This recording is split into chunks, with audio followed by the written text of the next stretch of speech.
magnífico, inigualável podcast Creme. Aqui quem vos fala é Declay. Sou uma curiosa que toda semana conto um crime baseado numa história real. Toda sexta-feira às 20 horas. Antes de mais nada, gostaria de agradecer aos comentários, aos novos inscritos, aos likes do último podcast, porque eles são muito importantes para que o canal continue crescendo. Bom, no último podcast falamos de um quase desastre, o quase GAU na usina nuclear em 28 de março de 79, que chocou o mundo. 7 anos antes ainda da famosa Chernobyl.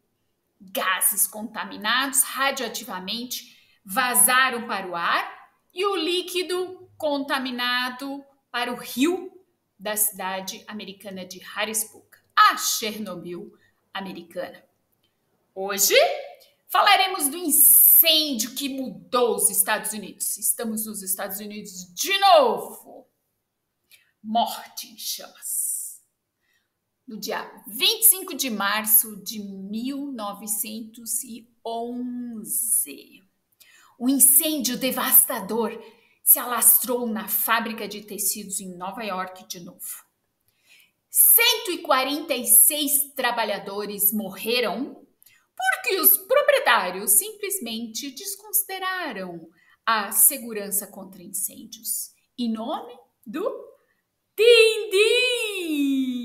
É uma tragédia, mas que acaba salvando a vida de inúmeras pessoas. A gente vai ouvir agora e tentar, para no final tentar entender como que um incêndio dessa magnitude depois acaba salvando a vida de inúmeras pessoas.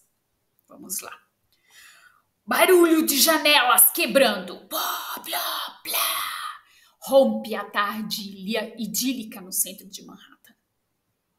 Nuvens de fumaça cinza escura invadem as ruas de Greenwich Village em questão de segundos. Os gritos desesperados de mulheres em agonia congelavam os transeuntes. Apenas James Meehan se liga imediatamente. O policial montado coloca as esporas no seu cavalo e galopa em direção à casa de tijolos em chamas. Sem hesitar, Meehan salta da cela e desaparece na entrada do prédio encharcado de fumaça. São 16h40 do dia 25 de março de 1911, quando ocorre o incêndio mais trágico da história industrial americana até o momento. Apenas 5 minutos separam a cerca de 600 costureiras da Triangle Shirtwaist Company, uma fábrica de blusas do Garment District de Manhattan, do fim oficial da produção do sábado. Faltavam só 5 minutos para elas irem embora. Uma longa e exaustiva semana de 6 dias chega ao fim para as jovens costureiras com idade entre 16 e 26 anos. As costureiras, em sua maioria, eram imigrantes da Rússia, Itália e Alemanha. Trabalhavam em média 72 horas por semana para o que era, na época, a maior fabricante de blusa dos Estados Unidos. O magrinho salarinho semanal era de $7. Apesar das condições de trabalho precárias, a fábrica de blusas era a única maneira de muitas mulheres recém-chegadas do exterior ganharem a vida rapidamente. Os chefes da empresa, Max Blank e Isaac Harris, eles próprios eram imigrantes europeus e eles têm plena consciência desse fato. Eles dirigem sua empresa de produção com mão de ferro. Qualquer uma que saia da linha vai para a rua sem mais delongas. Na época do acidente, a fábrica de produção da Triangle Shirtwaist Company ocupava os 3 últimos andares do edifício Ash, de 10 andares. O prédio de tijolos, concluído em 1901, quer dizer, era novo, atendia estruturalmente aos padrões das normas de proteção contra incêndios da época. No entanto, não há sistemas de sprinklers instalados nos lofts industriais da fábrica de blusas. Movidos por pura ganância, os proprietários, Blank e Harris, também não consideraram necessário preparar sua equipe de 600 pessoas para uma possível emergência, com situações de incêndio ocasionais, embora a fábrica tenha sido atingida repetidamente por incêndios menores no passado. Motivo pelo qual o incêndio ocorreu naquela tarde de sábado em março de 1911 nunca será totalmente esclarecido. Para as autoridades norte-americanas responsáveis pela investigação, a causa mais provável do incêndio parece ter sido uma ponta de cigarro que foi jogada fora por descuido. Um descuido fatal em uma instalação de produção que geralmente está repleta de resíduos de materiais facilmente inflamáveis. Esse também foi o caso nesse dia, que terminaria com a morte de 146 trabalhadoras. O inferno começa na ala sudeste do 8º andar. As chamas corroem os móveis, em sua maioria de madeira, na velocidade de luz. Em segundos, milhares de blusas de algodão que já haviam sido produzidas estão pegando fogo nas bancadas das costureiras. O pânico se instala. As costureiras tentam sair do prédio por uma escada que ainda está acessível. Um contador informa seus colegas do 10º andar sobre o incêndio por telefone. Os trabalhadores alojados ali escapam por uma escotilha para o telhado do edifício, onde são posteriormente resgatados por equipes de resgate. Devido à falta de conexão telefônica com o 9º andar, não há aviso de resgate para os trabalhadores do 9º andar, que ainda estão lá. James Meehan não consegue ver nada. Quando o policial chega ao 8º andar do prédio de produção, a fumaça negra como breu torna quase impossível se orientar. Meehan se esforça para respirar. As chamas imponentes sugam o oxigênio de cada fenda da sala. O calor é insuportável. Os corpos das mulheres sem vida já bloqueiam o caminho para o elevador de resgate. Alguns deles já estão irreconhecíveis de tão queimados. Na escada, os trabalhadores em fuga se atropelam, os outros se pisoteiam até a morte. Juntamente com a ascensorista Joseph Zito, funcionários da Triangle Shirtwaist Company, Meehan consegue fazer com que um dos 2 elevadores de passageiros volte a funcionar. Os 2 homens pegam o último elevador restante entre o 8º andar e o saguão do edifício de mais de 5 vezes, até que a mecânica do elevador falhou. Por quê? Por causa do calor. Mais de 130 trabalhadores resgataram os 2 homens do inferno no fogo da sua ação. As jovens costureiras no 9º andar só se deram conta da situação desesperadora quando as chamas irromperam no andar. Esse momento, a escada de resgate na ala sudeste do edifício já estava intransitável, devido ao drástico desenvolvimento da fumaça. A porta da 2ª escada de resgate do lado oposto está trancada pelo lado de fora. Como se descobriu mais tarde, essa era uma medida tomada pelos proprietários para evitar roubos. Um detalhe macabro da tragédia sobre o qual o Ministério Público se debruçará intensamente na sequência. Sem nenhuma das duas escadas disponíveis como rota de fuga, as mulheres têm uma última chance.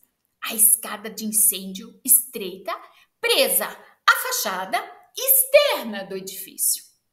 Porém, depois de pouco tempo, a estrutura de aço dilapidada desmorona sobre o peso das mulheres em fuga e arrasta consigo 24 trabalhadoras.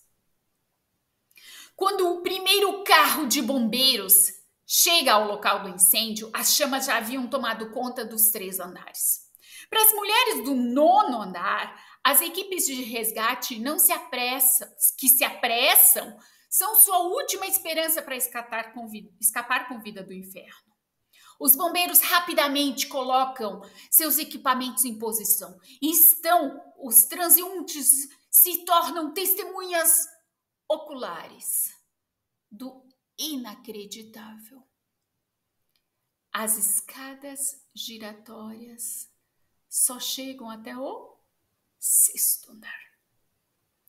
Embora mais de 800 novos prédios tenham sido erguidos em Manhattan desde a virada do século, com altura acima de 6º andar, os departamentos relevantes não adaptaram seus equipamentos de acordo.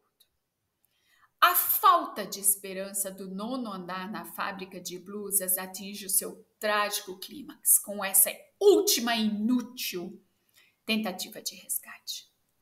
Desamparadas e diante da morte certa, muitas das jovens trabalhadoras resolvem pular nas profundezas. Muitas delas se dão as mãos e pulam nas profundezas em duplas ou trios. Paralisados por sua impotência, os bombeiros tentam impedir que os corpos caem no chão com redes. Sem sucesso, claro. Mesmo os padrões das redes de segurança da época não foram projetados para as operações de resgate, além do 6º andar. Nenhum das saltadoras sobreviveu, claro. Cerca de 18 minutos após o início do incêndio, as chamas já haviam destruído completamente os 3 andares. Em abril de 1911, depois que se soube que as rotas de fuga do 9º andar do edifício haviam sido deliberadamente fechadas pelos proprietários, o Ministério Público iniciou um processo por homicídio culposo contra os proprietários da empresa, Max Planck e Isaac Harris. Devido às suas boas conexões com os políticos da cidade, os 2 proprietários foram absolvidos dessas acusações em 27 de dezembro do mesmo ano. Um processo civil subsequente, iniciado por 23 das vítimas das chamas, condenou Blank e Harris a pagar uma indenização de $75 por vítima. Em 1913, o valor de uma vida humana. $75.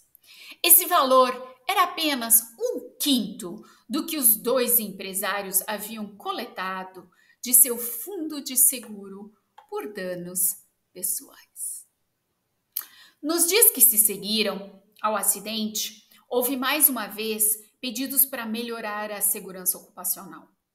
Embora a International Ladies Garment Workers Union exista em Nova York desde 1900, a organização informal de trabalhadores não tem influência significativa na codeterminação nas fábricas. Isso mudaria fundamentalmente nos anos seguintes.